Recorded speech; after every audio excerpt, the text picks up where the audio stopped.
Hey guys, it's Sam, and in this critique, I was sent this drawing from Pencilmelody. Her goal was to illustrate Lore's emotional struggle and fear of himself after the installation of his emotional chip, or emotion chip, I should say. So to start off with, I really love this concept and the sympathetic take on his character, because I mean, just in general, he's such an interesting character, and I just like that you're exploring this aspect and this potential side of himself. I also think you got the likeness down. I can definitely see the resemblance. I also really like the eyes and the depth of shading with the hair and the ear. So looking at some things that could be improved, the first thing I noticed is the lack of value range. You have some really great start, like I said, with the hair and the ear. You got a nice range. You got some darks and it gets to light. Same with the hair, dark to light. But with everything else, it's very samey. There's not really much. Like, it's difficult to tell where something ends and something begins. Everything kind of just blends together. So it makes it look a bit flat and not very realistic. Honestly, right now, it just looks kind of like a work in progress, like you haven't finished it yet. Because I definitely think you could take this and just keep going and then make things darker.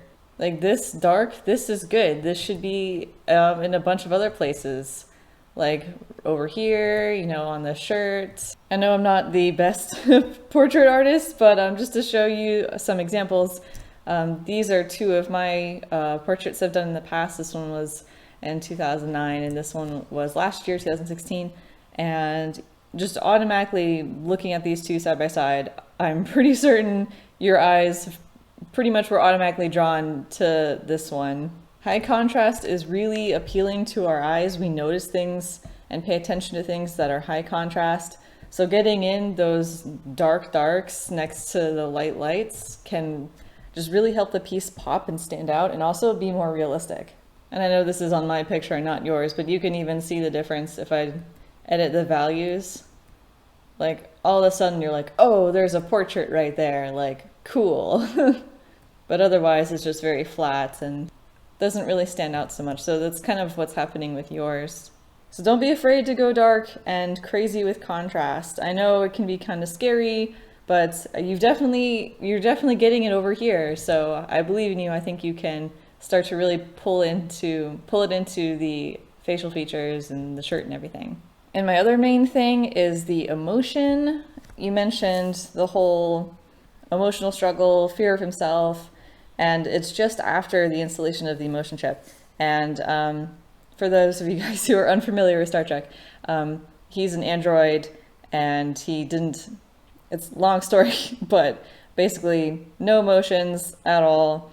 And he gets this emotion chip for the first time. And, for me personally, how I would envision it, it's probably similar to what happened with Data, if you've seen that. Just how up and down Data's emotions were, just because he's never experienced emotions before. So I feel like things would be much more all over the place and wild and dramatic. And if he's sad, he's probably going to be all of a sudden just devastated. Or if he's happy, he's going to be like super happy until it probably like levels out once he gets used to it. That's kind of my interpretation of it, but I also think that could make this piece stronger if you just have a more stronger expression. Because right now you do have like the upturned eyebrows and you do have some tears, but it feels just kind of flat, if that makes sense. Like the tears tell me that like there's some sort of sadness, maybe. Same with but it's very subtle, it's very soft. It doesn't give off a more extreme emotion or fear or just real grief or anything. It's just kind of monotone. I don't really know how to describe it. So I think you could really have fun with this expression and just really exaggerate it.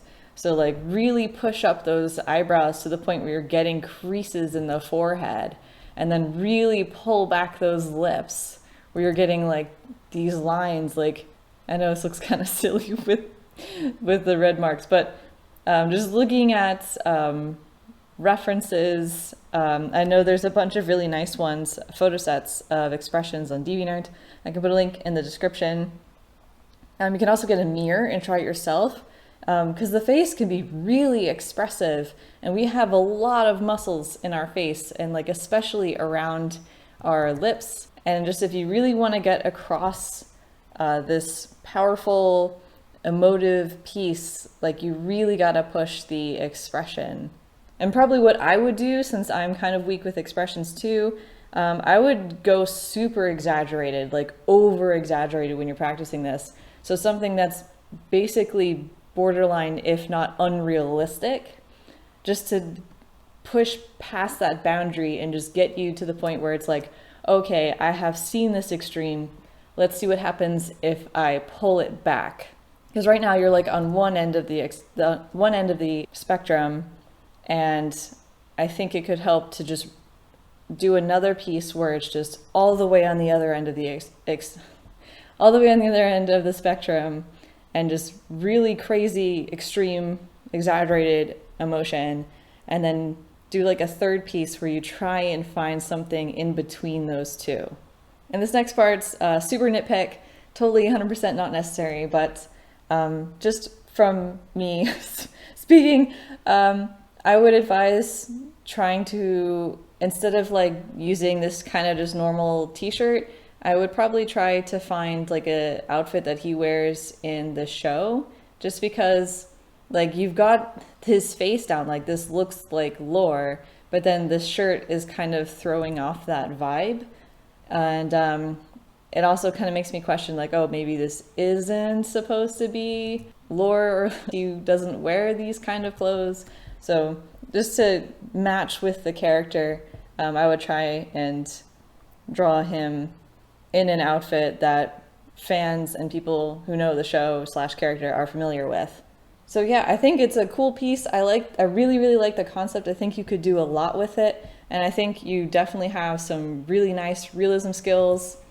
Just keep pushing the contrast, going dark. And if you're afraid of going dark, but you want to test it out, you could always take a picture with your phone and play around with the contrast settings there, or, you know, put it in Photoshop, play with levels, or put it in GIMP or on eZimba or just something, and just fiddle around with the contrast levels just to see if going darker would be better for the piece or it wouldn't. And then you can kind of figure stuff out before you take that dive. It also looks like you used graphite, so even if you did go too dark, like, it's not the end of the world. You can use erasers and tissues and stuff to kind of clean things up and lighten things up again if you need to.